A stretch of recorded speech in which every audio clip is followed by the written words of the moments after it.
Hi everyone, అందరూ ఎలా ఉన్నారు? నా పేరు వినీత్. నేనైతే ఈరోజు రాగులు కోయడానికి వెళ్తున్నాం. మా ఫ్యామిలీ అయితే ముందుకు వెళ్ళిపోయారు. నేనైతే ఖాళీగా నడుచుకుంటూ వెళ్ళిపోతున్నాను. నేనైతే మా గురువు దగ్గరికి అయితే వచ్చేసింది. ఇక్కడ నడుచుకుని వెళ్ళేటప్పుడు అయితే ఇక్కడ ఎక్కువ డొంక ఉంది, చూసుకుని రావాలి. పాములు ఎక్కువగా తిరుగుతుంటాయి ఈ ప్రాంతంలో. అయితే మీరు చూస్తున్నారు కదా, ఇదే మా సోలు గరువు. ఇక్కడే మేము కోతకైతే అయితే వచ్చాము. చూస్తున్నారు కదా, రాగులు కోయడానికైతే ముందుగా అయితే బుట్టనైతే సిద్ధం చేసుకోవాలి. ఈ విధంగా చూస్తున్నారు కదా. వీటిని పక్వానికి ఎలా వచ్చి అని గుర్తించాలంటే, ఎర్రగా ఉన్న వాటిని పక్వానికి వచ్చి, కొన్ని పచ్చగా ఉన్న వాటికి అయితే పక్వానికి రాలేదని గుర్తించాలి. ఇక్కడ చూస్తున్నారు కదా, ఈ విధంగా అయితే బుట్టలో కోసుకోవాలి.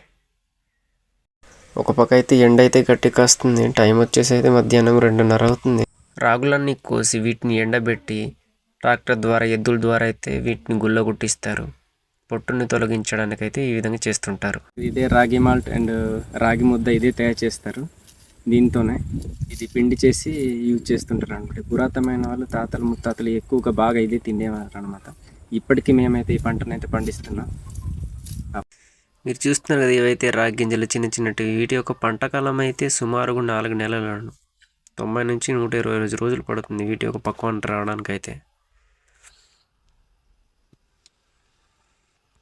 నేనైతే కోసుకున్న రాగులను అయితే పట్టుకుని అయితే కవర్లో అయితే పోవడానికి అయితే వచ్చేసాను. ఈ విధంగా చూస్తున్నాను. ఈ విధంగా అయితే ఆరబెట్టుకోవాలి. ఎందుకు ఆరబెడుతున్నానంటే వీటిలో పొట్టు అనేది ఉంటుంది, అది పోవడానికి ఈజీగా ఉంటుందని ఆరబెడుతున్నాను.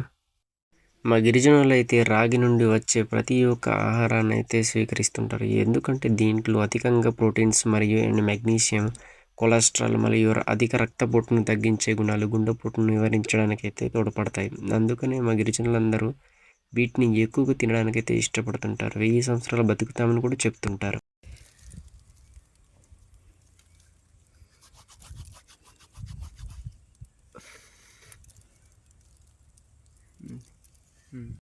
రాగి పొట్టునైతే తీసినప్పుడైతే ఈ విధంగా ఉంటాయి గింజలు. ఒకవేళ నా వీడియో నచ్చినట్లయితే లైక్ చేయండి, సబ్స్క్రైబ్ చేయండి ప్లీజ్. మరి ఇంకో వీడియోతో కలుద్దాం. Bye, thank you.